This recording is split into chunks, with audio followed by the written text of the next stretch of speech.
I thought I was flying across the world to finally hold my girlfriend in my arms. We'd been talking for months, and I believed she was the answer to the loneliness I'd been carrying for years. But when I stepped off that plane in Manila, it wasn't her waiting for me. It was her sister. I should have turned around right there. But I didn't. And that mistake cost me more than money. It nearly broke what little faith I had left in love. At 62, I'd convinced myself my best years were behind me. The divorce papers were signed 3 years ago. My children barely called unless they needed something, and my retirement funds sat untouched in accounts I rarely checked. The house in Birmingham felt like a tomb. Every morning, I'd make tea for one, eat breakfast alone, and wonder what the hell I was supposed to do with the rest of my life. That's when I found her profile. Marisol de la Cruz, 24, studying business in Manila. Her first message was simple. "Hello, Lawrence. You seem like a kind man." Kind. No one had called me kind in years. "I go to church every Sunday," she told me during our third video call. Her face was soft, genuine, framed by long dark hair that caught the light from her laptop screen. "Family is everything to me. God is everything." I sat in my kitchen at 2 a.m, 7 hours ahead of her time, hanging on every word. She called me Papa Lawrence, which should have felt strange but didn't. It felt warm. It felt like home. "You have such gentle eyes," she'd say, and I'd forget about the wrinkles around them, the gray stubble I kept meaning to shave. For the first time in decades, someone saw me as more than just another lonely old man. We talked for months. I sent her photos of Birmingham, of the factory where I'd worked for 30 years before they closed it down. She sent me pictures of Manila traffic, her university, her family's small house in Quezon City. "Someday you visit me," she said one evening, her voice cutting through the static of our connection. "I show you real Philippines, not tourist Philippines." My heart jumped. I'd never been further than Spain. But for her, I'd go anywhere. "I'd like that very much," I told her, already calculating flight costs in my head. She smiled, that beautiful smile that made me feel 20 years younger. "I wait for you, Papa Lawrence, I wait." The flight to Manila took 18 hours with layovers. I clutched the small jewelry box in my carry-on, a simple necklace I'd bought at Argos, nothing fancy but picked with care. Roses from the airport florist wilted slightly in the Manila heat as I stood outside the arrival gates, scanning every face for hers. My shirt stuck to my back. The humidity was suffocating, but I didn't care. I was minutes away from holding Marisol. 3 months of video calls, hundreds of text messages, and now finally we'd be together. "Excuse me. Are you Lawrence?" The voice was young, uncertain. I turned to see a girl, maybe 21, shorter than Marisol, with the same dark eyes but a rounder face. She wore jeans and a yellow top, nothing like the simple dresses Marisol always wore in our calls. My stomach dropped. "I'm Araceli, Marisol's sister." She smiled apologetically. "Ade is very sorry. She has important exam today. She sent me to get you." "Ade. Sister." I knew enough Filipino to understand that. But this wasn't the plan. This wasn't what we'd arranged. "Where is she?" I asked, still holding the roses like an idiot. Araceli's face crumpled with what looked like genuine concern. "School is very difficult right now, final exams.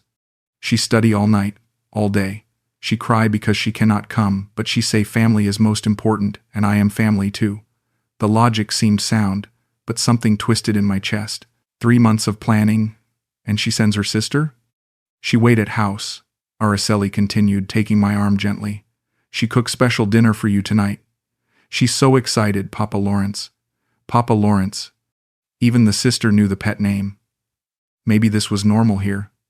Maybe family really did handle everything together.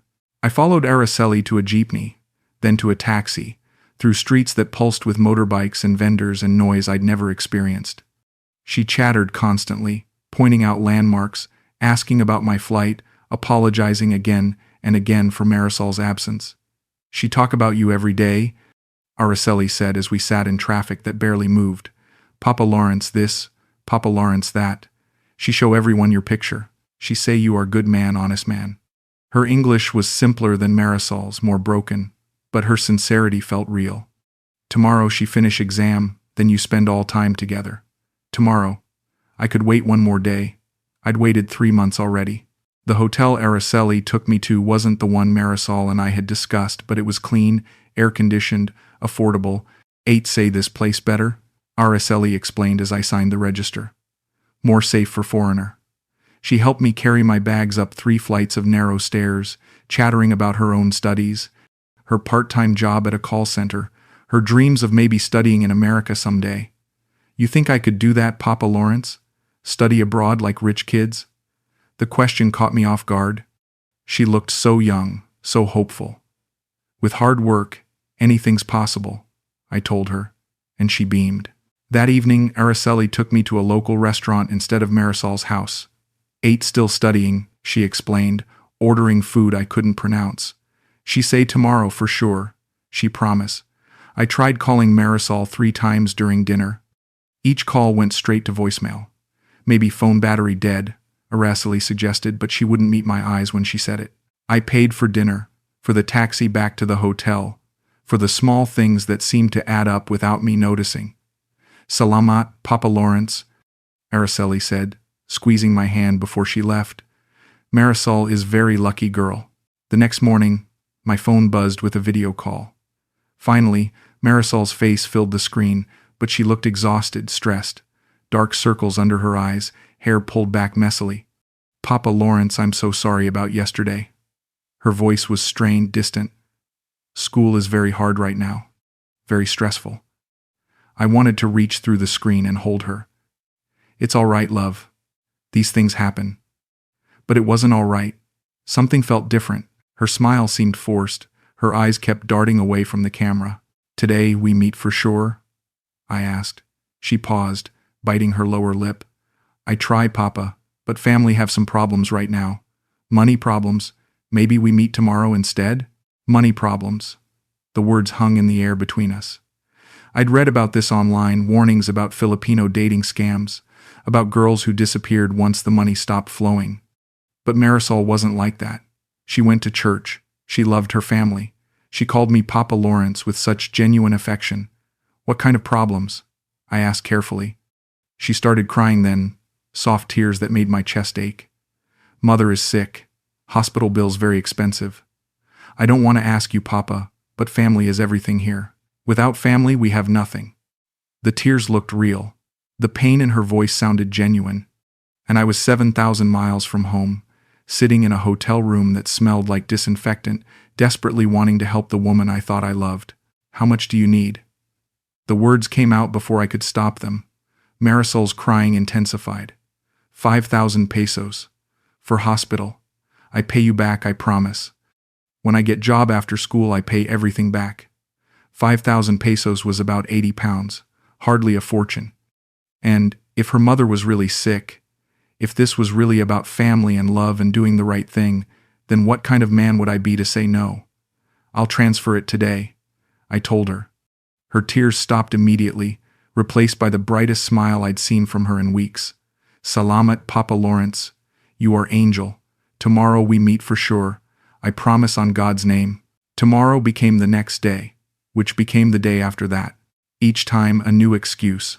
School project due, family emergency, cousin getting married. But Araceli was always available, always ready to show me around Manila, to translate when my English confused locals, to suggest restaurants and shops where I could buy gifts for Marisol's eventual arrival.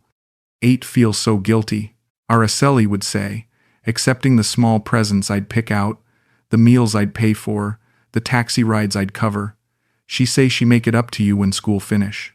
The money requests started small and spread out. Medicine for her mother, school supplies for final projects, rent money because the hospital bills had drained the family savings. Each request came with tears, with apologies, with promises that this was the last time, that she'd pay everything back once she graduated and found work. And each time I sent the money, I felt a mixture of nobility and nagging doubt. Was I helping someone I loved, or was I being played for a fool? When I tried to discuss it with Araceli, she'd just nod sadly. Family is very poor, Papa Lawrence. But love you very much. She show me your messages every day. She's so happy when you send money. She say you understand Filipino heart. 3 weeks into my stay, Cousin Vicente appeared. Mid-30s, confident, with the kind of smile that didn't quite reach his eyes.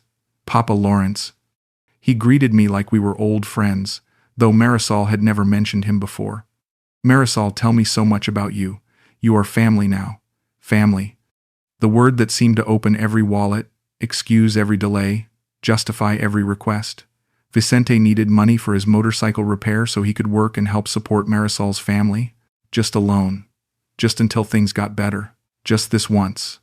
Family help family, he said, putting his arm around my shoulder like we'd known each other for years. This is Filipino way. I gave him the money. 6,000 pesos this time. About 100 pounds. Araceli was there when I handed it over, nodding approvingly.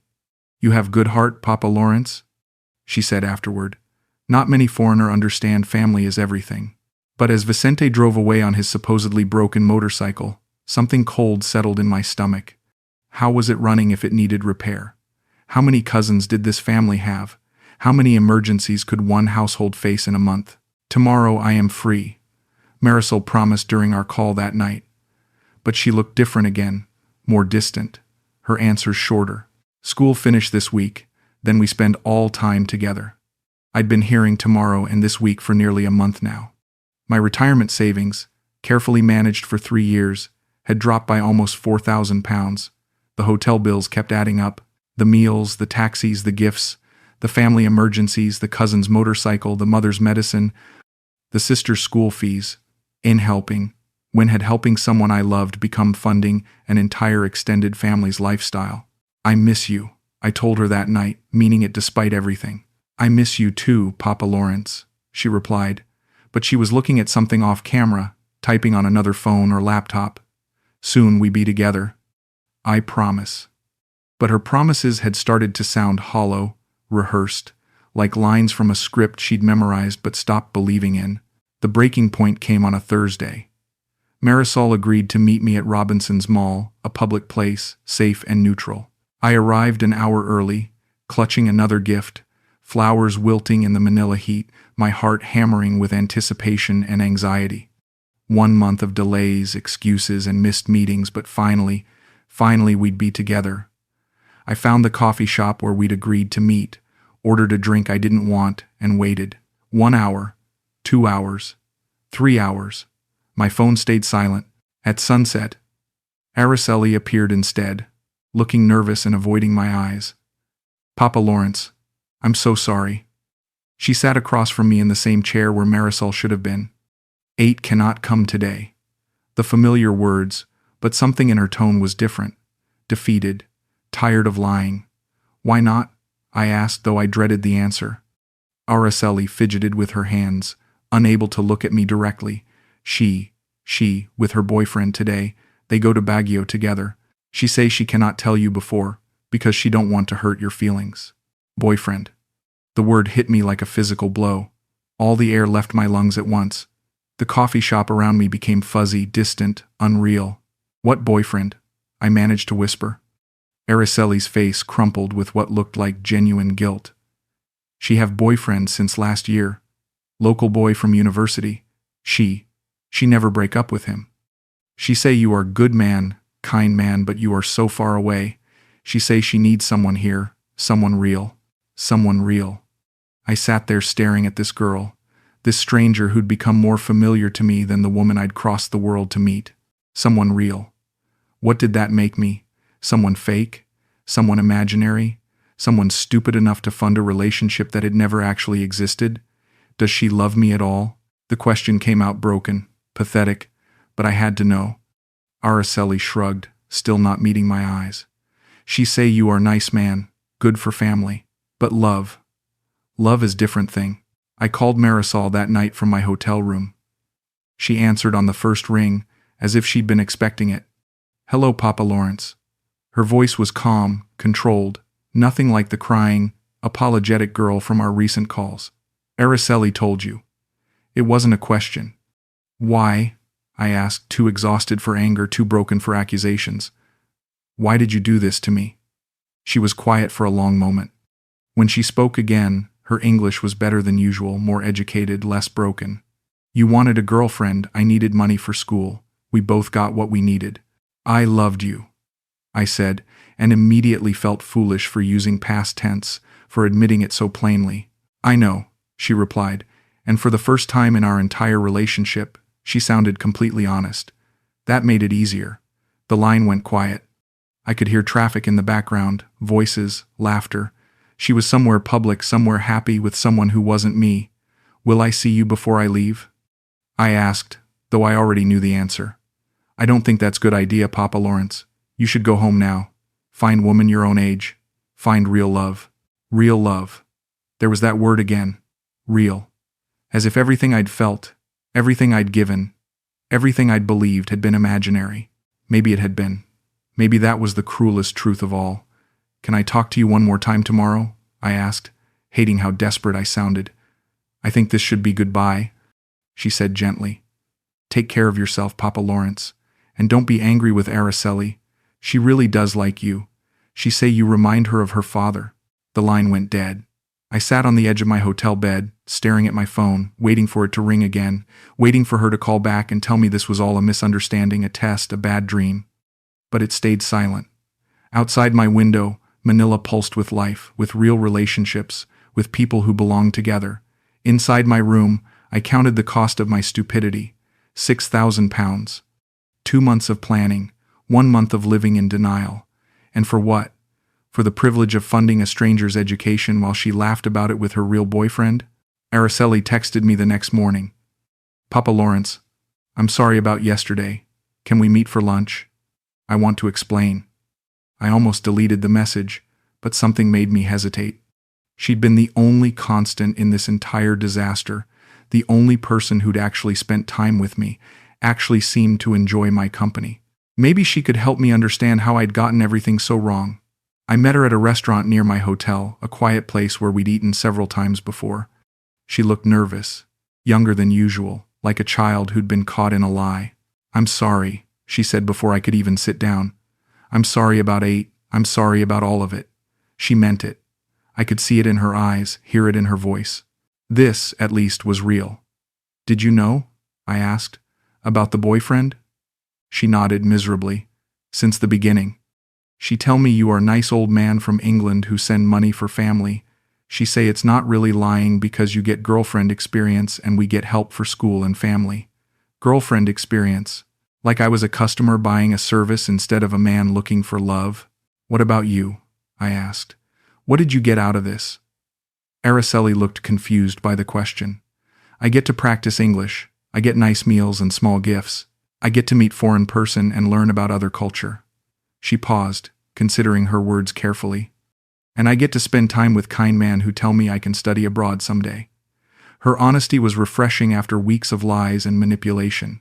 At least she wasn't pretending this had been about love or romance or anything more meaningful than mutual benefit. We ate in relative silence, both of us picking at food we didn't really want. Finally, she spoke again. You are good man, Papa Lawrence, too good for what we do to you. But you should know, 8 never laugh about you. She never make fun. She say you have lonely heart, and she feel bad about that.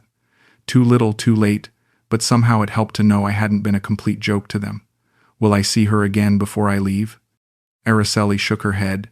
She go to Baguio with boyfriend for week. She say it's better if you just go home now.